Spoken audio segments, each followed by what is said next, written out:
There's a red oak behind my house that's older than anyone in this town. They say it survived 3 fires, a Civil War raid, and a lightning strike that split it down the middle but didn't bring it down. I always liked that story. Gave me something to believe in. That even if something scars you, you can keep standing. I didn't know it yet, but I need that tree more than I ever expected. My name's Will Keaton, 44 years old, born and raised in Culpeper County, Virginia. I run a small excavation and grading company that I inherited from my dad, who inherited it from his. We've been clearing land and digging septic fields for 3 generations. My wife, Morgan, was never meant for dirt and diesel. She came here 9 years ago from D.C. to reset her life after a bad divorce. Said she was tired of politics and shallow friendships. She came into my life like a gust of air in a stale room, sharp suits, sharper tongue, and the kind of confidence that makes small-town women twitch. We met at a local zoning board meeting. I was there to argue a property line dispute. She was there representing a land development firm trying to buy up old farms. She talked fast. I listened slow. Somehow it worked. 6 months later, we were married under that red oak, barefoot on my family land. I thought she found something real in me. Turns out, she was just buying time. It started subtle. Morgan began talking more about investments. Said she was working with out-of-state partners on a long-term housing project. At first, I was proud. My wife out there doing deals with people in suits while I wiped clay off my boots. But then I noticed she was gone a lot. Overnight trips to Richmond. Board retreats that didn't show up on her firm's calendar. Her phone buzzed late, and she always answered it from the porch, voice low and firm. Then came the letters. Not to me. To my bank.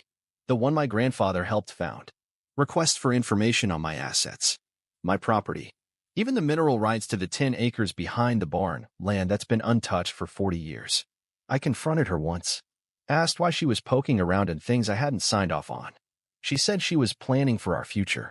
Said she wanted to get things in place in case something ever happened to me. It felt like a lie the moment she said it. And it was. One night, I came home late from a job outside Madison. Poured a beer, sat on the porch, and heard her inside on speakerphone. I stayed quiet. He doesn't suspect a thing, she said. The title should clear next week. Once the zoning board approves, I'll have leverage on the back 10 acres. He won't even know it's gone until the bulldozers show up. A pause. Then a voice replied. You're sure he won't fight it? I've already pulled his war records. Once people know what he did overseas, he'll lose whatever support he has left in this town. The voice laughed. Cold. I'm done waiting, she said. That's when I stood up, walked inside, and looked her in the eyes for the first time like she was a stranger. She didn't panic, didn't cry, just stared at me, eyes like frost. It's not what you think, she said, and for the first time in my life, I didn't answer. I didn't shout, didn't throw a chair, didn't call anyone. I just walked back outside, sat under the red oak, and listened to the wind move through its branches like it knew exactly what was coming. Because here's the thing no one teaches you about betrayal. It's not the lie that breaks you. It's the planning behind it. And if Morgan thought I was going to crumble quietly, if she thought she could sell off my legacy, blackmail me with my past, and walk away with clean hands, she picked the wrong damn man to dig a grave for. Because I know how to excavate. And I'm about to tear her entire plan out by the roots. I didn't sleep that night. Just sat under the oak, watching the sky turn from black to dull gray. At some point, a fox padded across the edge of the yard, paused, and looked right at me like it knew something too. By dawn, I had a plan.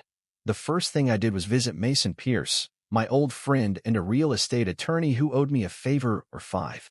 We met behind his office, where I could talk without Morgan hearing through some burner call. I laid it all out, what I heard, what she said about the land, the zoning board, the bulldozers. Mason didn't blink. She's using quiet title proceedings, he said. Probably petitioned the board for a variance while listing herself as acting co-owner. Most people don't look twice when it's a spouse. But I never signed anything, I said. He nodded. Doesn't mean she didn't forge it. I felt the bottom drop out of my gut. Can you find out? Mason tapped his thermos. Already started. By that afternoon, I had 2 answers. 1. Morgan had filed a motion to separate and subdivide a portion of the land behind the barn under a new shell LLC called Red Oak Heritage Group Incorporated. Sounds romantic, right? 2. She'd submitted a notarized document that included my signature. One I never gave. Forgery. Pure and simple. The notary was out of state, registered in Chesterfield County. Probably someone on her payroll or someone too sloppy to ask for ID. Mason looked at me like he expected me to explode. I didn't. I just asked, can we burn it down legally? His grin said yes. Next, I went to see Tommy Bishop, the zoning board chairman. He's one of the last good OL boys left in Culpeper politics, deep roots, deep faith, deeper suspicion of outsiders. I didn't tell him everything, just enough. That someone was trying to push through a fast-track zoning variance on protected heritage farmland. That they'd done it under false pretenses. That if it passed, he'd be approving a development built on fraud.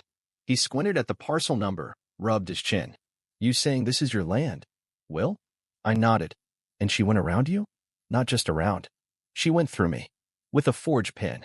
He let out a long whistle. Bring me the proof. I'll table it myself. Proof came 2 days later. Mason tracked down the notary, a woman named Valerie. I don't know what he said, but it worked. She sent a sworn statement that she never saw me, never met me, and that she notarized the signature under assumed marital consent. She attached copies of text from Morgan. Don't worry, he's good for it. Just formalizing what we already discussed. That was enough. With that, Mason filed a fraud claim with the county, and the zoning motion was put under administrative review. Translation: dead in the water. Morgan didn't know yet, which is exactly how I wanted it. But her next move hit harder. I came home to find a manila envelope on the kitchen counter. My name printed in cold, serif letters. Inside, copies of documents from my military service. Things I thought were sealed. My dishonorable discharge. A disciplinary hearing after an incident in Kandahar that left one civilian dead. Something I hadn't spoken about in over 15 years. Morgan had pulled it all. Somehow, she got into sealed records, probably through a contact from her old lobbying days. The implications were clear. If I made this public, she'd make that public. The kind of story that doesn't just ruin a reputation, it poisons it. I stood in the kitchen for a long time, just holding the papers. Not angry. Not ashamed. Just aware that she wasn't playing for money anymore. She was playing for erasure. And that meant she was afraid. Good. Because fear? It works both ways. I made 3 phone calls that night. One to Mason. One to Georgia Lang, a reporter I once helped during a flooding case when her paper tried to expose faulty development permits. She still owed me. And one to Connie Bell, chair of the local Historical Preservation Society. The first to protect me. The second to expose her. The third to take back my land. Morgan thinks she's dealing with a man who never left the war behind.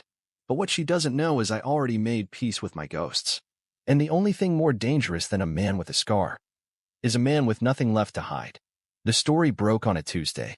It wasn't a screaming headline, just a bolded byline in the Culpeper Chronicle, tucked between a church fundraiser and a farm equipment ad. Forgery allegations stall heritage zoning plan. By Georgia Lang, staff reporter. Inside, 3 paragraphs. Enough to make Morgan's name surface alongside words like fraudulent documentation, pending investigation, and alleged misuse of marital consent. Georgia played it clean, just the facts. But they were facts soaked in gasoline. I watched the town wake up like a rattled nest. At 8:17 a.m., I got a call from Roy Jackson, a contractor Morgan had been courting. You know anything about this article, Will? Just what's printed, I said. He paused. Damn shame. She talked big. Yeah, real big. He hung up, and I knew I wouldn't be the last call that day. Morgan came home early. She didn't slam the door. Didn't scream. That's not her style. She came in like a draft, cold, silent, invisible until it chills your bones. I saw the article, she said. Then you know what's coming. She walked into the kitchen, opened the fridge, and stared like she forgot what she was looking for. Finally, she closed it. You realize this affects both of us. I shook my head. No, it affects you. I'm still your wife. Legally, not morally. And not for long. Her lips twitched like she wanted to lash out, but she didn't. Instead, she said the most dangerous thing she's ever said. I'm not going down alone. Then she went upstairs. The next morning, I found her laptop open on the dining room table. She never left it out. I didn't touch it. I didn't have to. Because her email was on screen, half-typed. I can release the sealed records to the Chronicle. If you print, make sure to include the Kandahar report. His discharge papers are. She hadn't hit send, but she would. So I sent a message of my own. I met with Connie Bell from the Historical Preservation Society over sweet tea and ginger cookies on her front porch. She's sharp as flint and older than most of the roads in this county. I gave her everything. Not the scandal. The truth. How that land behind the barn. It wasn't just dirt. It was one of the last untouched ridge plots connected to pre-Civil War farming records. Turns out my great-great-grandfather's name is in the original 1854 land grants. Connie lit up like I'd brought her an heirloom Bible. You want to register it? I want to protect it. Permanently. She nodded once. Within 72 hours, my parcel was under conditional historic preservation status, which meant even if Morgan did somehow push through a sale or development plan, it wouldn't matter. That land couldn't be bulldozed. It was off limits. Forever. When she found out, she didn't scream. She laughed. A sharp, hollow, oh you think you won kind of laugh. You're clinging to history, Will? While I'm building the future. No, I said, stepping closer. You were trying to bury history and build it on forged documents, blackmail, and lies. She didn't deny it. That's when I knew she was cornered. But Morgan doesn't run when she's cornered. She circles. That night, I got a text from an unknown number. Just a photo. A copy of my DD-214 military discharge form. And beneath it, the words. Tell them why you really left Kandahar. But she made one mistake. She assumed the worst thing about me was the part I tried to forget. The truth? I didn't kill that civilian. I took the blame for a kid in my squad who panicked and fired at the wrong truck. I had rank. I covered it. Saved his life. Cost me my career. 15 years later, I don't regret that. But I did regret never telling anyone. So I did. I called Georgia Lang. Told her the real story. Sorry to interrupt your viewing experience, but we really need your support, namely a subscription to the channel, which can make it possible to hire a professional voice actor and make the best content for you. Are you sure? She asked. Once this runs, it doesn't come back. I'm sure, I said. Because it's already out there. She just wants to twist it. That Friday, the Chronicle ran a follow-up. War record weaponized in local land dispute. Veteran speaks out about Kandahar incident. I took the hit for a scared kid. The response? Support. Not scandal. People I hadn't talked to in years dropped by the gallery. A Vietnam vet came in with coffee. A young National Guard recruit shook my hand and said, "Thank you for owning it." Morgan saw that. And for the first time, I think she realized. The weapons she planned to use on me? I'd already disarmed them. My scars weren't secrets. They were earned. That weekend, Morgan packed a bag. No yelling. No letter. No drama. She just looked at me as she stood at the front door and said, "You're not who I thought." I nodded. "You never were who you said." She left. But this time, she didn't take anything with her. Not my name. Not my land. Not my past. But she still had one thing left. Something I didn't see coming. And when it hit, it wouldn't come as blackmail or papers. It would come in the form of something worse. Something legal. Something final. 3 weeks passed without a word from Morgan. The air got colder. The oak behind the house dropped the last of its leaves, brittle things that snapped underfoot like dried bones. I started thinking maybe it was over. Then the letter came. Cream envelope. Thick, expensive paper. Delivered by courier, not mail. Inside, a formal petition filed through a Richmond family law office. Petitioner, Morgan D. Keaton. Request, spousal compensation claim, business and property equity share. She wanted half of my company, half of the house, and 40% of all liquid assets and property value increases accrued during the course of the marriage. I read it twice, not because I didn't understand it, because I couldn't believe she was still playing offense. I called Mason. He answered before the second ring. "She's suing for partnership rights," I said. "She doesn't have a leg to stand on," he replied. "No contribution, no co-ownership filings, no marriage prenup, no documented financial stake. She forged my signature before," I reminded him. "She won't forge a judge." "Maybe not. But this isn't about winning, is it?" He sighed.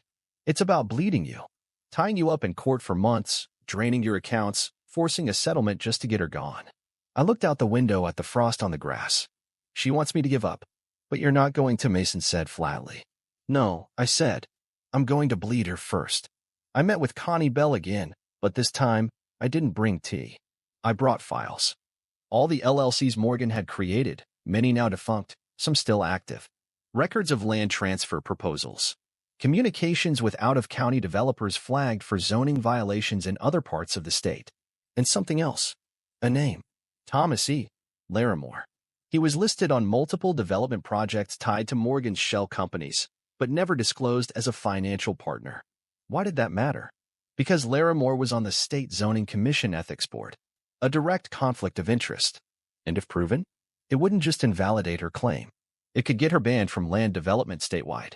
Connie didn't say much, but her eyes gleamed with the kind of cold fire I'd seen only once before, when she tore down a historical rezoning vote mid-session with a single-clause violation. "We'll handle it," she said, quietly at first. That was all I needed to hear. But I wasn't done. Georgia Lang, the reporter, had been following the zoning angle loosely. I gave her the Larimore connection. I told her I didn't want it in the papers yet. She asked why. "Because she's expecting a public fight," I said. "I want her to wonder why it's quiet."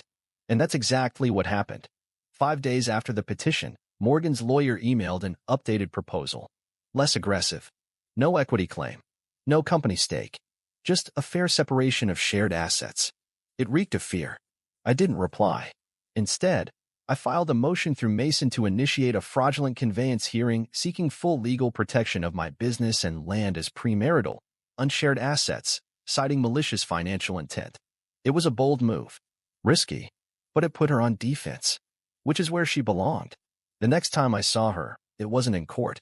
It was in a grocery store parking lot, 2 towns over. I'd driven up to find a rare part for my excavator. She was coming out of a wine shop with a man I didn't recognize. She saw me, froze. I didn't wave, didn't nod, just watched her long enough for her to feel it. Because that's what she'd always done to me, study me like a blueprint. Look for weak spots. This time, I let her see there weren't any left. I wasn't the broken soldier she married. I wasn't the silent landowner she thought she could steal from. I was awake. That night, I returned home to find an envelope in my mailbox. No name. Inside, a flash drive. I plugged it in on an old laptop I never connected to the internet. Inside, recordings. Morgan. Phone calls. Voicemails. Conversations. I don't know who sent it. Maybe one of her jilted business partners. Maybe someone on the inside. But what was on it? Proof she knew about Larimore's position. Proof she used it. A phone call with her laughing. "If the vote flips, we fast track. I'll send Tom the thank you bottle." That was all I needed. The next morning, I forwarded the files. To Mason. To Connie. To Georgia. No subject line. Just a quote. "Let the roots show." By noon, Morgan's name was formally submitted to the State Ethics Board for investigation. By the next week, her spousal compensation claim was withdrawn without prejudice. No settlement. No press. No victory. Just silence. And in that silence, I found something I hadn't felt in months. Not peace, but power. Because I didn't beat her with rage. I beat her with facts. And now, she wasn't just out of my life. She was out of the game. But one thing still bothered me. The flash drive. Who sent it? And why? The answer, when it came, wasn't what I expected. And it would pull up another set of roots buried deeper than Morgan ever dug. The envelope was plain. The flash drive was cheap. But what was inside? That was surgical. The recordings were crystal clear, voice memo files timestamped, organized, and targeted. This wasn't a whistleblower trying to cover their conscience. It was a message. And whoever sent it knew exactly what they were doing. I ran a trace. Not through a hacker, just a local tech guy, someone I trusted. He said the metadata showed the audio had been recorded on a device registered to a company called Ascend Development Group. My stomach tightened. That was the parent company behind Morgan's failed land deal. And one of their regional partners? Colin Dyer. A name I hadn't heard in over 20 years. Colin was my cousin. Older by 6 years. Grew up 2 ridges over. Our dads were brothers, but our paths split hard. I stayed here. Worked the land. Colin left for Duke, then DC, then bounced between consulting firms before landing in commercial real estate. We hadn't spoken since Grandpa's funeral. Not out of spite, just silence. But now his name was on half the LLC paperwork Morgan had filed. Not a CEO, but a strategic advisor. He hadn't just helped her plan the land grab. He was part of it. I drove out to the old family cemetery that afternoon. Sat on the tailgate and looked at the headstones, my grandfather's, my father's, the names carved deep in Appalachian granite. Those men bled into this soil. They didn't sell it. And here Colin was, trying to carve it up for investment condos. I didn't cry. I got ready. Colin lived in a sleek glass house on Lake Anna now, miles from anything dirt could stick to. I didn't call ahead. I knocked. When he opened the door, he blinked twice like he was watching a memory walk up his driveway. Will, don't act surprised. He stepped back. You drove 2 hours for it. For the truth, I said. You helped her. You gave her access. You pushed the permits. You knew what this land meant. He swallowed hard. I didn't think she'd go that far. You didn't care if she did, I snapped. Because you thought I wouldn't fight back. He looked down. I sent the flash drive, he said quietly. When the ethics board started sniffing around, I figured it was only a matter of time. I wanted out before the ship sank. So you threw her overboard first? She used us both, Will. I shook my head. No. She played you. But you knew what you were selling. You don't get to play the victim. He didn't argue. I'll testify, he said finally. If you want to file suit. I don't need to, I said. You just did. Back in Culpeper, the ripples spread fast. Mason filed an addendum to the ethics investigation citing Collins' admission. Georgia Lang published a follow-up article titled, Family Ties and False Deals, How One Land Heir Saved His Soil. And Connie? She nominated the Keaton parcel, my land, for National Historic Registry. Once it cleared, it would never be developed. Not by Morgan. Not by Colin. Not by anyone. It wasn't about revenge anymore. It was restoration. The morning the registry approval came through, I walked out to the red oak. The sun was just climbing the ridge, cutting through the frost like it had purpose. I touched the bark, rough, scarred, strong. Then I dug a hole beside the base. Not deep, just wide enough. Inside, I placed the court petition, the forgery affidavit, and one last folded photo of Morgan standing on my porch, holding a deed she thought she'd stolen. I buried it all, covered it in dirt. Because sometimes you don't need to burn the past. You just need to bury it where it belongs. Beneath your roots. But it wasn't quite over. Because one more letter came. Not from Morgan. From someone I hadn't spoken to in years. My mother. Estranged. Distant. Out of state. The letter was short. Saw the article. I'm proud of what you did. And there's something about the land you need to know. My hand shook as I finished the last line. It's not just yours because of the men who built it. It's yours because of a woman who died protecting it. Her name was Ruth. Ask Connie. I stared at it for a long time. Because Ruth wasn't a name I knew. But I would. And the final piece of truth? Wasn't about Morgan. It was about a lie my family had kept for generations. And the kind of justice that doesn't just protect your land. It honors your blood. The name sat heavy in my chest for 3 days. Ruth. I didn't recognize it. Not from family stories. Not from property records. Not from the whispered legacy of Keaton men who built fences and fought fires and cleared brush with their hands and their silence. But my mother's letter was clear.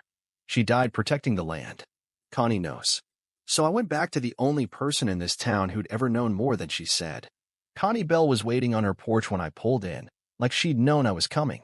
She didn't smile this time. Just patted the chair next to her. You found the name, she said. Tell me the story. She stared out toward the edge of the horizon. It was 1947, she said. The Keaton land was being disputed after the war. Your great-grandfather, Thomas Keaton, had title, but not full rights. The Eastern Ridge had never been properly registered. I nodded. I knew this part. But then her voice got quieter. There was a woman, Ruth Carter. Black. Worked as a groundskeeper on the Keaton property for years. Lived in a tenant cabin near the Red Oak. She kept records, ran the field reports, paid the taxes when Thomas was off fighting. She was more than staff, Connie said. She was the steward. I felt something crack inside. She was your grandfather's half-sister, Connie added. Born to a woman no one acknowledged. No birth certificate. No claim. But blood? She had plenty of that. And the land. She died trying to keep it from being seized when a state rep tried to annex the parcel for a rail expansion. She forged documents to delay the sale. Gave her time to send letters, gather affidavits. It worked. She saved it. But they found out. Charged her with falsifying legal documents. And she died in jail. Connie nodded slowly. No one talked about her after that. No grave. No marker. Just silence. The Red Oak was older than any living Keaton. But not older than truth. Ruth had protected it. Maintained it. Fought for it. And we buried her name. Until now. That night, I pulled out the old property map. The tenant cabin was long gone. But the foundation? Still visible when the grass died back. I walked out with a flashlight and shovel. By moonlight, I dug. Not to exhume. To remember. I placed a small stone there, painted by hand. Ruth Carter, 1919 to 1947. She held the land before it held her. And then I did what the Keaton men never did. I spoke her name aloud, not as a footnote, as a founder. Weeks later, Georgia Lang published her final article in the series, The Woman Behind the Roots. How Forgotten Stewards Saved Culpeper Land, and the Man Who Uncovered Her Truth. The Land Registry updated the historical designation. Ruth Carter was officially added as a co-caretaker of record. That had never happened in Virginia before. Not once. Morgan never called again. Colin moved west. The lawsuits died in silence. But something else grew. Local teachers started bringing their classes to see the plaque near the oak. A preservation group from Charlottesville reached out about a documentary. And one day, a girl no older than 10 stood under the tree, looked up at the sky, and said, "Mom." She was brave. I stood a few feet away. Didn't speak. Just smiled. I still run the business. Still live in the house. But the land? It doesn't just belong to me anymore. It belongs to every name that held it with love, with fight, with purpose. Morgan tried to take it for profit. Colin tried to take it for power. But the only ones who ever earned it were the ones who protected it, even when no one saw. Especially then. Revenge doesn't always end with ruin. Sometimes it ends with remembrance. And justice? Sometimes it's not about punishing the living. It's about lifting the dead and giving them back their place beneath the red oak. What do you think of the story? Write in the comments.